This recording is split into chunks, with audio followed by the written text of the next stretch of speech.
जय श्री राम, राधे राधे। स्वागत आप सभी का आपके अपने चैनल पे। मैं हूँ राम गुप्ता।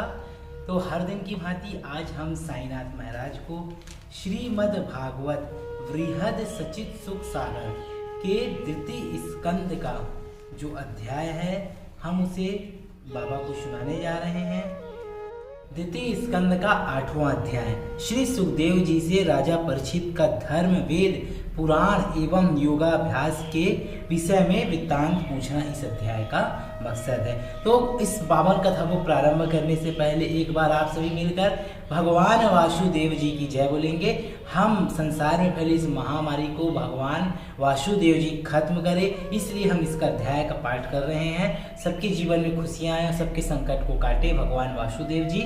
आप लोगों से भी यही आग्रह कि अधिक से अधिक इसका आप भी पाठ करें और अधिक से अधिक लोगों में प्रसारित करें ताकि इसका पुण्य फल सभी को प्राप्त हो। अगर आप लोग इस चैनल पे नए हैं तो चैनल को सब्सक्राइब कर लीजिए, बेल आइकन को ऑन कर दीजिए ताकि सर्वप्रथम इस महाग्रंथ की वीडियो आपको प्राप्त हो सके। हम बाबा की द्वारका माई में साईं बाबा के परम प्रिय मानस शिष्य श्री कैलाश गुप्ता जी के आदेश पर ये महाग्रंथ का पाठ बाबा को सुना रहे हैं। तो चलिए प्रारंभ करते हैं। इतना वृत्तांत सुनकर राजा परीक्षित ने अपने हृदय में सोचा कि सुखदेव मुनि ने श्री नारायण जी की कथा सुनना चारों वर्णों के लिए बराबर बताया है। इन्होंने मुझे भी इन चारों वर्णों की सेवा में ही समझा है, इसलिए मुझे अपनी शंका दूर करने के निमित्त उन पिछले राजाओं की कथा के संबंध में पूछना चाहिए जिन्होंने श्री नारायण जी के स्मरण और भजन में अपना देह छोड़ दिया था। ऐसा सोचकर राजा परीक्षित ने सुखदेव जी से कहा कि हे महामुने, भगवान के अवतारों की कथा सुनकर मेरा हृदय बहुत प्रसन्न हुआ है। अतः अब मेरी इच्छा है कि मैं परब्रह्मा परमेश्वर श्री श्याम सुंदर के अवतारों की लीला कथा के अलावा और कोई भी कथा ना सुनूं, क्योंकि इस पवित्र कथा के श्रवण करने से मनुष्य का हृदय शुद्ध तथा निर्मल हो जाता है। उस चमत्कार से काम, क्रोध, मोह, लोभ, अहंकार और मद आदि ऐसे नष्ट हो जाते हैं जैसे सांसारिक प्राणियों के घर में किसी राजा के आगमन से उसका घर शुद्ध तथा पवित्र हो जाता है। इसलिए अब आप कृपा करके यह बतलाइए कि परब्रह्मा परमेश्वर श्री नारायण विराट स्वरूप का, जिसमें कि समस्त संसारिक वस्तुएं सम्मिलित हैं और जो एक रूप से अनेक रूप हो जाते हैं, उनमें क्या भेद है। पिछले युगों में जिन राजाओं ने श्री नारायण जी के भजन में लिप्त होकर अपनी देहों को छोड़ दिया था, उनका क्या वृतांत है।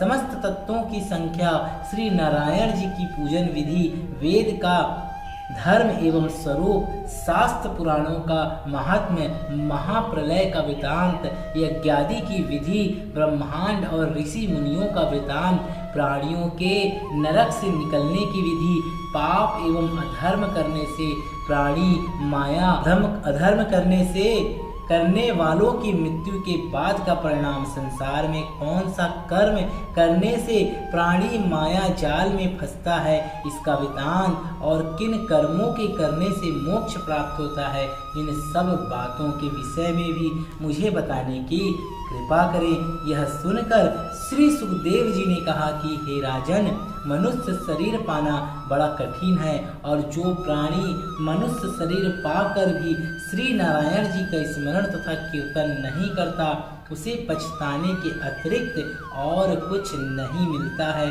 तुमने जो बातें पूछी है अब उनका हाल सुनो। जिस तरह की मनुष्य दर्पण में अपना मुख देखकर प्रसन्न होता है, परंतु उसे पलट देने पर फिर कुछ दिखाई नहीं देता, उसी तरह श्री नारायण जी अपनी इच्छा से जगत को पैदा करते हैं, तदुपरांत उसका नाश कर उसे अपने स्वरूप में लीन कर लेते हैं। इसलिए ज्ञानी आदमी उसी को समझना चाहिए जो नारायण जी के 24 अवतार की कथा और लीला को समझे, मन से सुनता है तथा उन पर पूरा विश्वास रखता है। चींटी से लेकर हाथी तक जीवों में उन्हीं एक परमात्मा का एक सा चमत्कार जानकर किसी को दुख और तकलीफ नहीं देना चाहिए। इतनी कथा सुनकर श्री सुखदेव जी ने राजा परीक्षित से कहा कि हे राजन, तुमने जो बात पूछी है वही बात एक बार ब्रह्म कल्प में पितामह जी ब्रह्मा जी ने श्री नारायण जी से पूछी थी। श्रीमद् भागवत बृहद सचित सुख सागर द्वितीय स्कंद का अध्याय 8 संपूर्ण हुआ। कल हम साईं बाबा आपको अध्याय 9 की पावन कथा और आप सभी दर्शकों को भी सुनाएंगे। इस कथा को पढ़ने से बहुत ही लाभ होता है। इसका पाठ हम संसार में फैली इस महामारी को दूर करने के लिए बाबा की द्वारका माई में हम साईं बाबा को सुना रहे हैं। आप भी बहुत ही किस्मत वाले जो इस महाग्रंथ का सोपान कर रहे हैं। आपसे बस यही आग्रह, आपके घर में कोई भी ग्रंथ हो जिसे आप रखे हुए हैं उसे निकालिए और प्रतिदिन उसका पाठ चालू कीजिए और आप सभी मिलकर यही प्रार्थना करें कि संसार में जो इस महामारी फैली है भगवान उसे खत्म करें, सबके जीवन में खुशियां लाएं। आप सभी घर में रहें, सुरक्षित रहें, मास्क का प्रयोग करें और हाथ को अच्छे से धोएं, सैनिटाइज करें और अपने परिवार की रक्षा स्वयं करें, क्योंकि आपका परिवार ही आपका सब कुछ है। बने रहें साईं जीवनमाला के साथ। तब तक के लिए जय साईनाथ।